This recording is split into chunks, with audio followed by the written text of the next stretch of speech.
बिस्मिल्लाहिर्रहमानिर्रहीम। अस्सलाम वालेकुम। हम सैयद तारिक शहर इलाहाबाद से आप देख रहे हैं यूट्यूब चैनल दृष्टि का प्रोग्राम मेरी आवाज़ सुनो। जनाब प्राचा साहब, आप रिप्रेजेंट करते हैं बहुजन समाज पार्टी को, ये सब आदमी जानते हैं। अभी आपका एक वीडियो वायरल हुआ था जिसमें आप ये तनकीद कर रहे हैं कि उन लोग से बचें जो लोग प्राइम मिनिस्टर के घर जाते हैं, आरएसएस के ऑफिस जाते हैं और गुपचुप के उनसे मुलाकात करते हैं, उनके साथ डील करते हैं और या तो उनके साथ बिक गए हैं या उनसे डर गए हैं, उन्हीं के फेवर में बातें कर रहे हैं। तो आप भी ज़रा बताइए, क्योंकि आप बहुजन समाज को रिप्रेजेंट करते हैं और बहुजन समाज पार्टी वो पार्टी है जो आरएसएस के एलाइड है। जितनी भी हिंदू आउटफिट हैं, चाहे बजरंग दल हो, चाहे विश्व हिंदू परिषद हो, या कोई भी हो, उसमें 90% लोग बहुजन समाज के ही हैं। दंगे जितने भी होते हैं उसमें 99% बहुजन समाज पार्टी के ही लोग होते हैं। लूटपाट में, मुसलमानों के खिलाफ, मुसलमानों को मारने में, लिंचिंग करने में, तोड़ने में, आगजनी में, सब चीज़ में जो होते हैं बहुजन समाज के ही लोग आगे होते हैं। आप ये बताइए कि आज तक आपने कभी रिजर्वेशन के ऊपर बात क्यों नहीं उठाई कि बाबा अम्बेडकर साहब ने 10 साल के लिए मैक्सिमम जो है रिजर्वेशन के लिए बात कही थी, तो अभी तक 77 साल हो रहा है, तो क्यों रिजर्वेशन लिया जा रहा है? ये रिजर्वेशन टोटली सीधे मुसलमानों को हक को ख़त्म करने के लिए लाया गया था और मुसलमानों को हक को ख़त्म कर दिया गया। इसी के ज़रिए मुसलमानों को इससे बाहर रखा गया और सिर्फ बहुजन समाज को इसका फ़ायदा उठा दिया गया। बहुजन समाज के लिए मुसलमानों की कॉन्स्टिट्यूएंसीज जितनी भी थी, जहां मुस्लिम डोमिनेटिंग है, जहां से सिर्फ मुसलमान जीतेगा, उसको रिजर्व कर दी गई ताकि मुसलमान का रिप्रेजेंटेशन जो है कभी भी पार्लियामेंट में ना हो सके। ये किया है एक बेहद नीच तहजीब की पॉलिटिकल पार्टी जिसका नाम है कांग्रेस, जो मुसलमानों की खुल्लम खुल्ला दुश्मन है। उससे बड़ा दुश्मन हिंदुस्तान में कोई भी मुसलमानों का नहीं है। उसने किया ताकि मुसलमानों का रिप्रेजेंटेशन वहाँ ना हो सके, मुसलमान पार्लियामेंट में ना आए, अपने हक की बात ना करें। और सारी कॉन्स्टिट्यूंसी, चाहे वो मेंबर पार्लियामेंट की हो, चाहे वो एमएलए की हो, चाहे वो मेयर की हो, चाहे वो गांव के प्रधान की हो, चाहे वो गांव के प्रमुख की हो, चाहे वो चेयरमैन की हो, सब के सब जो है रिजर्व कर दी गई।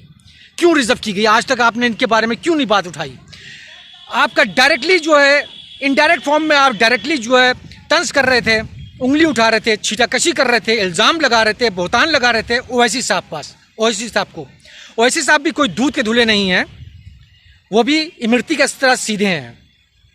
पहले वो कांग्रेस के साथ थे तो कांग्रेस बहुत अच्छी थी, कांग्रेस उनको बहुत अच्छा समझती थी। अब वो कांग्रेस से अलग हो गए हैं तो जाहिर सी बात है मुसलमान उनके साथ जुड़ता जा रहा है। वो ओपनली बोलते हैं। उनके अलावा कौन मुसलमान लीडर है जो पार्लियामेंट में बहस करता है, डिबेट करता है, डिस्कस करता है?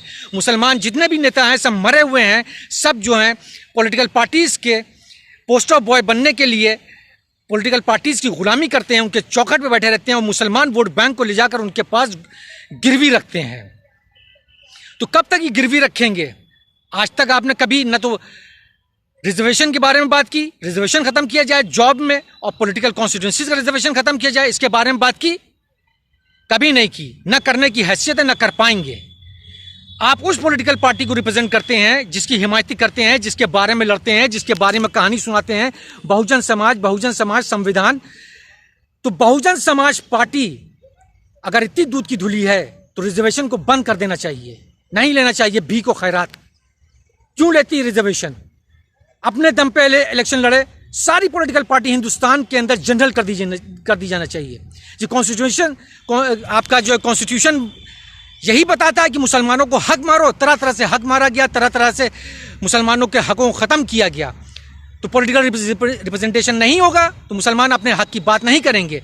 और जितने भी 100 से ज़्यादा सीट जो आती है मेंबर पार्लियामेंट की, जो आपने SC ST के लिए, शेड्यूल कास्ट और शेड्यूल ट्राइब के लिए अलग अलग रिजर्व कर रखी है, वो सब जनरलाइज हो जाना चाहिए।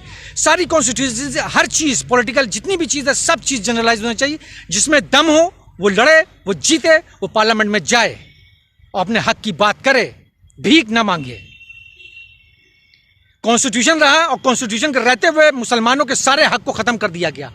जागीरदारी सिस्टम ला करके जागीरदारी ख़त्म कर दी गई, मुसलमानों की जागीरदारी छीन करके SC ST को डिस्ट्रीब्यूट कर दी गई। कभी वक्फ बोर्ड के लिए आपने कुछ किया? कभी नहीं किया। ना आपकी आवाज़ आई, ना आप पार्लियामेंट में हैं। आप रिप्रेजेंटेशन करना चाहते हैं, करिए, बहुजन समाज करिए, मगर हक की बात करिए, हक को सामने लेके आइए। मुसलमानों की बात तो कभी आपने की नहीं, ना मुसलमानों के हक की बात की, मगर फ्रस्ट्रेशन आप अपना निकाल रहे हैं अपने कॉम्पिटिटर सुप्रीम कोर्ट के वकील बैरिस्टर के साथ। और दूसरे भी मुसलमान नेता जितने भी हैं मौजूदा वक्त में, सब घड़ियालू हैं, सब बिके हुए हैं, सब सिर्फ अपनी दलाली के चक्कर में लगे रहते हैं, सब अपनी नेतागिरी के चक्कर में लगे रहते हैं, सब अपनी फैमिली ग्रोथ के लिए चक्कर में लगे रहते हैं, डेवलपमेंट के लिए चक्कर में लगे रहते हैं। और एमएलए का या एमपी का इलेक्शन न जीत पाए तो अपर हाउस लोअर हाउस में नॉमिनेट कर दी जाए, इसके चक्कर में लगे रहते हैं। और मुसलमानों को गुमराह करके ले जाकर उनके पास गिरवी रख देते हैं। उनकी औलादें बाहर पढ़ती हैं, उनकी औलादों को मेडिकल में एडमिशन होता है, उनको लाइसेंस मिलता है, उनको बिजनेस बढ़ता है, उनको ठेकेदारी मिलती है। बस इसी काम में मुसलमान नेता लगा हुआ है और बस इसी चीज़ को वो कहता है। और मुसलमान खतरे में, इस्लाम खतरे में। क्या कॉन्स्टिट्यूशन को बचाने की जिम्मेदारी सिर्फ मुसलमान की है? सिर्फ वही मुसलमानी कॉन्स्टिट्यूशन बचाएगा?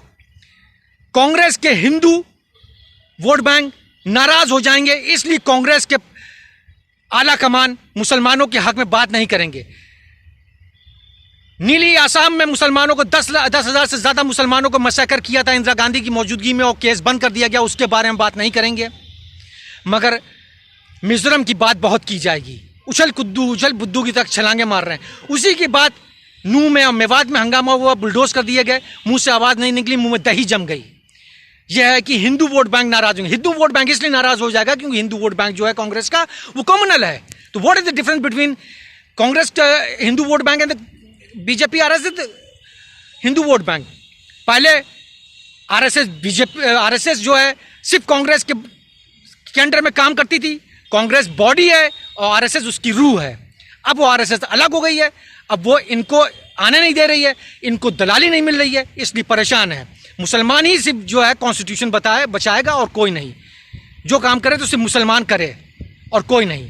पहले अपने गरेबा में झांकिए, फिर दूसरों को बोलिए। मुसलमानों का नेता कोई था नहीं, कांग्रेस ने मुसलमानों के नेता को खत्म कर दिया, सिर्फ दलाल की एक जमात बना दी और दलाल दलाली रहेगा। जब मुसलमानों की आदत हो गई है जुल्म को सहने की, जुल्म को नजरअंदाज करने की, तो मुसलमान कभी भी रेवोल्यूशन पैदा नहीं कर सकते, सिर्फ गुलाम रह सकते हैं। और जालिम हुक्मरान इनके लिए आका होगा, माई बाप होगा, गॉडफादर होगा, मजाजी खुदा होगा। शुक्रिया।